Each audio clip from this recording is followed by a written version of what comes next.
dokter atau gitu langsung ya. dituang, Memudahkan, memudahkan. Nah, lebih pasti ini dia ya. menciptakan ini karena ada satu kreativitas yang timbul. Dan kreatif itu muncul karena sebelumnya ada masalah. Nah, itu dia. Nah, sebelum kita masuk ke bagaimana sih caranya menciptakan kreativitas, khususnya di masa pandemi, bukan hanya untuk kita, tapi yang pastinya untuk anak-anak yang mereka saat ini di rumah udah nggak tahu lagi nih mau bikin apa, atau mungkin udah mulai agak protes-protes sama orang tua, udah bosen ya. Tapi sebenarnya kalau kita lihat ada dua fenomena yang terjadi di masa pandemi seperti ini.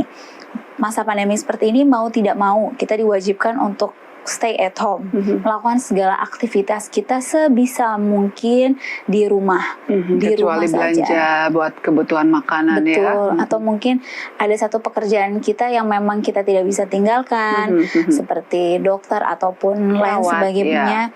Nah, tapi sebisa mungkin kita melakukan segala aktivitas kita di rumah, entah belajar, bekerja, ataupun ibadah di rumah. Oh ya, siaran seperti Eva, mau nggak mau ya.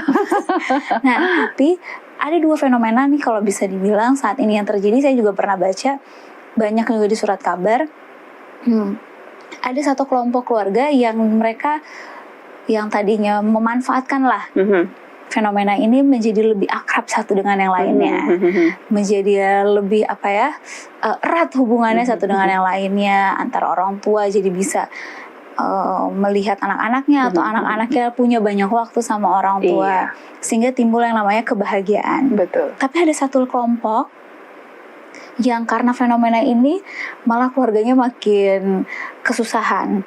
Entah karena sering bertemu di rumah, jadi timbul kemarahan satu dengan lainnya. Kayak di Wuhan itu kan setelah masa pandemi berakhir malah ngantri tuh yang mau cerai. Nah, berarti semasa stay at home-nya penuh dengan pertengkaran deh ya. Betul. Berarti ada dua kelompokan, atau mungkin mereka juga mengalami kesusahan karena dampak dari masa pandemi seperti ini. Dampak ekonominya. Betul, ya. dampak ekonomi ataupun lain sebagainya. Jadi kita bisa ada dua kelompok yang berbeda nih, Ibu Helena.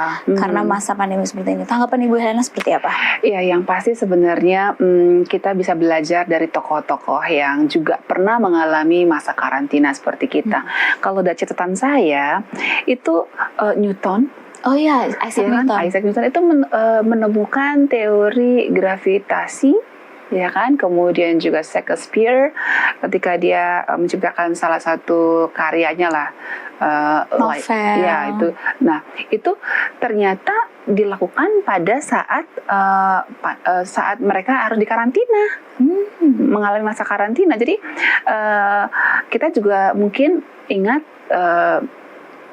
Ibu Ellen White ya, salah satu tokoh penulis yang terkenal dan juga ya pakar lah dalam mengajari kita para pendidik ini gitu ya. Beliau juga pada saat usia 66 tahun itu juga mengalami zaman di mana ada pandemi kan, ya kan, dan pandemi flu juga.